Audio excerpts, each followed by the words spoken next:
Dhaba style ದಾಲ್ ಫ್ರೈಯನ್ನು ಮನೆಯಲ್ಲಿ ಸುಲಭವಾಗಿ ಮಾಡ್ಕೊಳ್ಬಹುದು. ತುಂಬಾ ಟೇಸ್ಟಿಯಾಗಿರುತ್ತೆ ಈ ದಾಲ್ ಫ್ರೈ. ಮಾಡೋದಕ್ಕೆ ಹೆಸರುಬೇಳೆ, ಮಸೂರ್ ದಾಲ್, ತೊಗರಿಬೇಳೆನ ಹಾಕ್ಕೊಂಡ್ಬಿಟ್ಟು ಸರಿಯಾಗಿ ವಾಶ್ ಮಾಡಿ ನೀರನ್ನು ಸೇರಿಸ್ಕೊಂಡಿದ್ದೀನಿ. ಅರಿಶಿಣದ ಪುಡಿ, ಎಣ್ಣೆಯನ್ನು ಹಾಕ್ಕೊಂಡ್ಬಿಟ್ಟು ಬೇಳೆಯನ್ನು ಬೇಯೋದಕ್ಕೆ ಬಿಡಿ. ಬೇಳೆ ಸರಿಯಾಗಿ ಬೆಂದ ಮೇಲೆ ಸರಿಯಾಗಿ ಈ ಥರ ಮಿಕ್ಸ್ ಮಾಡ್ಕೊಂಡ್ಬಿಟ್ಟು ಇದಕ್ಕೆ ಒಗ್ಗರಣೆಯನ್ನು ಹಾಕ್ಕೊತಾ ಇದ್ದೀನಿ. ಪ್ಯಾನ್ಗೆ ಎಣ್ಣೆ, ಸಾಸಿವೆ, ಜೀರಿಗೆನ ಹಾಕ್ಕೊಳ್ಳಿ. ಇದಕ್ಕೆ ಈಗ ಜಜ್ಕೊಂಡಿರುವಂತಹ ಬೆಳ್ಳುಳ್ಳಿ, ಕೆಂಪು ಮೆಣಸಿನ್ಕಾಯಿನ ಹಾಕ್ಕೊಂಡಿದ್ದೀನಿ. ಸಣ್ಣ ಕಟ್ ಮಾಡ್ಕೊಂಡಿರುವಂತಹ ಈರುಳ್ಳಿ, ಫ್ರೈ ಮಾಡ್ಕೊಂಡ್ಬಿಟ್ಟು ಕರಿಬೇವು ಸೊಪ್ಪನ್ನು ಹಾಕ್ಕೊಂಡಿದ್ದೀನಿ. ಇದಕ್ಕೆ ಕಟ್ ಮಾಡ್ಕೊಂಡಿರುವಂತಹ ಹಸಿಮೆಣಸಿನ್ಕಾಯಿ, ಟೊಮ್ಯಾಟೊ ಹಣ್ಣನ್ನು ಹಾಕ್ಕೊಂಡ್ಬಿಟ್ಟು ಸರಿಯಾಗಿ ಫ್ರೈ ಮಾಡ್ಕೊಳ್ಳಿ. ಸ್ವಲ್ಪ ಅರಿಶಿಣದ ಪುಡಿಯನ್ನು ಹಾಕ್ಕೊಂಡ್ಬಿಟ್ಟು ಫ್ರೈ ಮಾಡ್ಕೊಂಡಿದ್ದೀನಿ. ಬೇಯಿಸ್ಕೊಂಡಿರುವಂತಹ ಬೇಳೆಯನ್ನು ಹಾಕ್ಕೊಂಡ್ಬಿಟ್ಟು ಸರಿಯಾಗಿ ಮಿಕ್ಸ್ ಮಾಡ್ಕೊಳ್ಳಿ.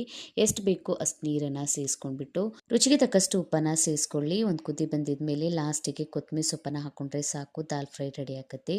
ಕಮೆಂಟ್ ಒಳಗೆ ತಿಳಿಸಿ ವಿಡಿಯೋ ಹೇಗೆ ಅನ್ನಿಸ್ತಂತ. ವಿಡಿಯೋ ಇಷ್ಟ ಆಗಿತ್ತಂದರೆ ಲೈಕ್, ಶೇರ್ ಮಾಡಿ. ಇನ್ಸ್ಟಾಗ್ರಾಮ್, ಫೇಸ್ಬುಕ್ ಪೇಜಿಗೂ ಫಾಲೋ ಮಾಡಿ. Thank you.